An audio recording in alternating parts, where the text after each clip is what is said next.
Hey Resurrection Church, my name is Emily Sackett. I am the Assimilation and Communications Manager here, and this is... Hey, it's Pastor Mark. I'm one of the executive pastors here at Resurrection Church, and we have some fun things on the table in front of us that we are going to talk to you guys about here in just a little bit.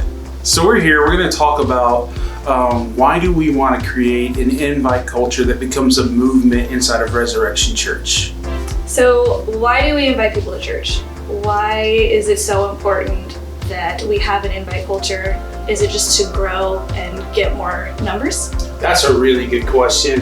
I can look back at myself and go, why do I do that? Me working at the church, sometimes it can feel like, hey, to be successful, we got to have a lot of people at church. But the real reason we invite people to church is so that they can have a relationship with Jesus Christ. Okay, so the formula for success when we're talking about an invite culture is the right heart plus the right activity plus the right time equals the right result every single time. So let's talk about the right heart. What does that mean? What does it mean you need to have the right heart? The right heart means, are you a follower of Christ? You want people to meet Jesus, not meet you at church. Mm-hmm. You want to love them, and you want them to love God. That is the right heart to prepare ourselves to be there. So it's motives. Our motives. Yep. So we talked about the right heart, and then you also said there's a right activity. So what is the right activity?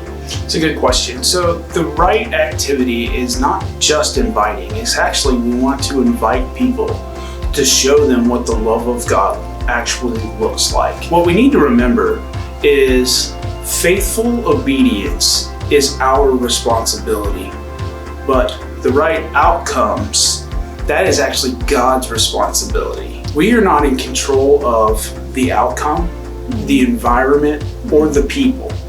The only thing that we're in control of is our heart and our activity.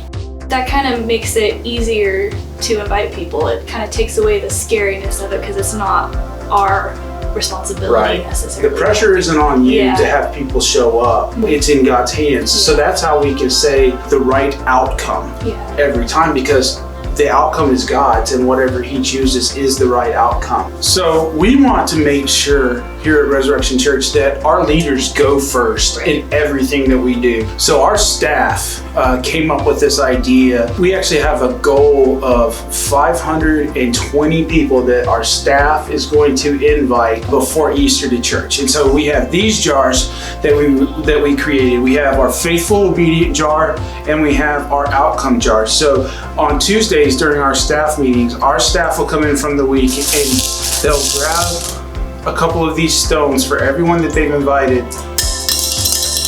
place it in a jar to remind ourselves that we've done our job. We've been faithfully obedient, and now it's up to God. It's God's outcome that will happen. And so this is what we're doing as a staff to remind ourselves to build that culture of who we want to be.